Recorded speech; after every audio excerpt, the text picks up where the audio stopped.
Bonjour à tous, j'espère que vous allez très bien. Donc, dans cette partie, nous allons commencer par définir les champs de formulaire. Donc, étant donné que nous attendons l'inscription d'un utilisateur, si nous venons déjà sur l'espace ici, on voit bien les champs qu'il nous faut, le prénom, le nom, etc. Donc, on va commencer alors par définir cela. Donc, je vais commencer par le first name qui est le prénom. Et puis, ce sera une chaîne de caractères. On peut ajouter des validateurs hein, si nous le souhaitons. Et donc, du coup, on va utiliser validator. Validators. Alors, là, je vois plus rien. Validators. Voilà, ça provient de AngularForm. Donc, on pourra utiliser required pour dire que c'est un champ requis. Required, voilà, pour dire que c'est requis. Et on va dire que il nous faut au moins 4 caractères. Donc, validators.min length, on pourra le mettre à 4, tout simplement. Donc, ça, c'est bon. On aura besoin de ça pour le last name. Voilà, tout simplement. Après ça, on aura besoin de l'email. Donc ici, je mets ici email. Ce sera une chaîne vide et puis c'est requis. Et le type ici, on pourra mettre ici, allez, validator.email. Voilà. Donc ça, c'est bon. Alors, est-ce qu'un minimum est encore requis? Bon, on sait qu'il faut avoir au moins un caractère, au moins arrobase, au moins un caractère, au moins un point et au moins 2 caractères. Donc, 1, 2, 3, 4, 5, 6, 7. Il nous faut au minimum 7. Hein. 7 ou, allez, si on met un caractère ici et un caractère là, ça nous faut au minimum 5 caractères. Donc, on peut mettre là au minimum 5 caractères. Parfait. Ça, c'est bon. Après ça, qu'est-ce qui nous reste? Le numéro de téléphone. Donc là, ici, je mettrai ici phone. Alors, le numéro de téléphone, c'est bien obligatoire. Pour l'instant, non. Mais on va y revenir, ok? On va y revenir. Donc ça, c'est bon. Donc, on a first name, last name et puis email.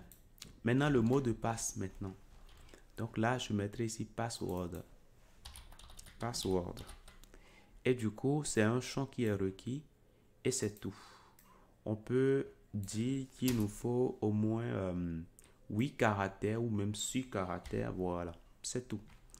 Donc voilà comment nous allons faire les choses. Il nous faut maintenant les informations concernant la date de naissance. Donc du coup, on pourra mettre ici city ou plutôt day birth. Day birth, ce sera un champ requis. Et puis, pour l'instant, on se limite à ça. Après, on aura month birth. Month birth. Et puis, year birth. Voilà, tout simplement. Ça nous reste la civilité. Donc, on pourra alors peut-être le mettre en haut, qui sait. Là, on aura ici civility.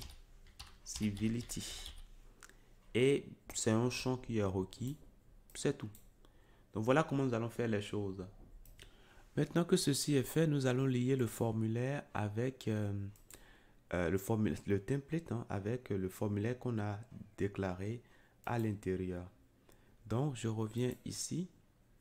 Et une fois là, nous avons notre formulaire quelque part ici. Nous allons commencer par déclarer ici.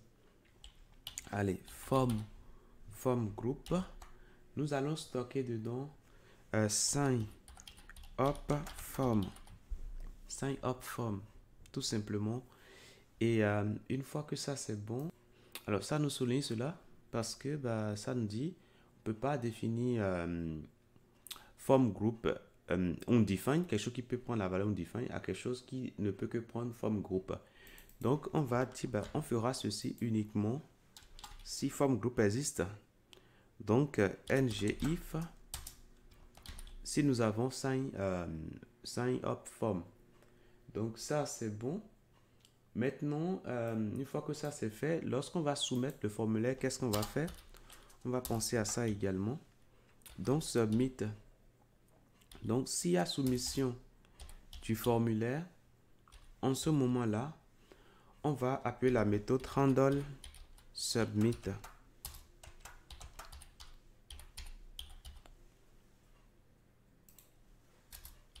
Handle submit. Donc, voilà comment nous allons faire les choses. Donc, du coup, je reviens au niveau de la logique ici. Je vais rapidement déclarer cela. Bon, je ne vais pas travailler à l'intérieur, je vais y revenir après. Voilà. Donc, allez, je peux mettre un console log ici. Voilà, handle submit. Donc là, c'est bon. Je reviens maintenant ici au niveau des inputs maintenant. Cet input que j'ai ici, je vais appliquer un form control name là-dessus. Et là, pour le premier, j'aurai simplement le first name. Le deuxième, j'aurai le last name. Last name. Ça, c'est bon. Ici, pour l'instant, je vais mettre l'email, mais après, on va gérer cela au niveau de la logique. Donc, je mettrai ici form control name. On mettra email. Après ça, nous allons ici, ce sera le mot de passe, donc le password. Donc, form control name password. Voilà. Alors, le type ici, pour que ça soit pas visible, on va mettre password également. La date de naissance. Donc, ici, nous avons 3 champs à récupérer. Alors, le name de ceci, c'est day birth. Day birth. Ici, le name. Alors, ici, ce sera le nom, ce sera tout simplement month birth year birth. Voilà, tout simplement. Alors, maintenant que tout cela est fait, je vais ajouter les formes control name. Donc, je mets alors forme control name ici. Et puis, je vais commencer par ajouter day birth. Voilà. Je vais modifier là. Ce sera plutôt month birth. Et en bas, ce sera year birth. Tout simplement. Donc, voilà pour ce que j'ai à faire là. Je peux fermer ça. Alors, je ne sais pas si j'ai mis les noms pour ces éléments que j'ai ici. Les names. Bon, il n'y a pas de name là-dessus, donc on va rapidement définir. Donc là et là. Donc je mettrai ici name. Voilà. Et puis je pourrais indiquer les valeurs. First name.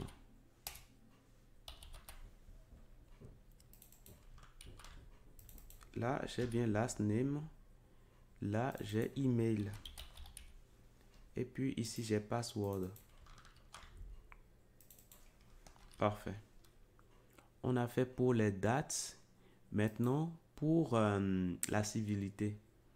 Donc ici, on pourra mettre ici nos formes name. Donc forme control name. On va mettre plutôt ici civility. Civility. Parfait. On met le même pour tout. Comme ça. Comme c'est un choix. Donc, c'est ce qui sera choisi qui sera stocké. Donc, ça, c'est bon. Et puis, les valeurs. Les valeurs, ici, on pourra mettre mâle, mâle, femelle. Et là, other. Alors, autre. Donc, ça, c'est bon. Alors, une fois que ça, c'est fait. Alors, ici, excusez-moi, c'est plutôt C'est plutôt les valeurs, hein. Value. Voilà. Donc là, c'est bon. Je descends ici.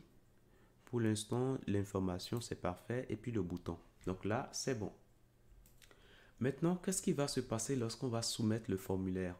Là, on avait dit hein, sur form que lorsqu'on soumet le formulaire, on va déclencher cette méthode-là. Transmettons event, c'est-à-dire l'événement qui est déclenché à cette méthode. Donc ici, on aura event de type any. Nous allons stopper les actions par défaut. Donc event.prevent default. Les actions par défaut, nous stoppons tout ça. Et nous allons créer une variable ici, is submitted. Submitted. Voilà. Par défaut, ce sera false. Voilà. Par défaut, ce sera false. On sait que c'est de type booléen. Voilà. Donc, dès que le formulaire est soumis, systématiquement, on va changer sa valeur is submitted qui sera désormais à true. Donc ça, c'est bon. Maintenant, ce que je propose, c'est qu'on affiche hein, les informations du formulaire. Donc, on fera ici un log de... allez, je mettrai ici user. Et puis, je vais prendre sign up form.value. Donc, nous allons simplement afficher dans la console les informations qui sont saisies dans le formulaire. Alors, si ça existe, hein, c'est en ce moment que je vais récupérer les valeurs et les afficher. Donc, on va revenir ici. Je vais actualiser pour prendre en compte les modifications. Je vais ouvrir ici ma console. Ici, hein, je ferme tout ça. Je fais s'inscrire. Et là, vous voyez qu'on est bien rentré dans le handle submit. C'est parfait. Et là, nous avons user. Et à l'intérieur, nous avons les champs de données qui sont entendus. Mais pour l'instant, il n'y a pas de données dedans. Alors, je mets ici Espero. Je fais s'inscrire. Là, qu'est-ce que je vois? Je vois désormais que first name, c'est bien Espero. Donc, ça dit que l'interface graphique que j'ai ici est bien liée avec la logique. Et les informations qui sont saisies ici vont bien dans la logique. Et quand je fais encore ça, je vois ici, qu'est-ce que je constate? Que bah, mon last name a bien été pris en compte au niveau de la logique. Donc, voilà, je continue, hein, pas choisi, hein, des informations, tout ça. Et je vais voir hein, si tout se passe bien. Donc là, vous voyez, je suis, voilà, j'ai choisi, donc c'est parfait. Le mot de passe, allez, je mets un mot de passe.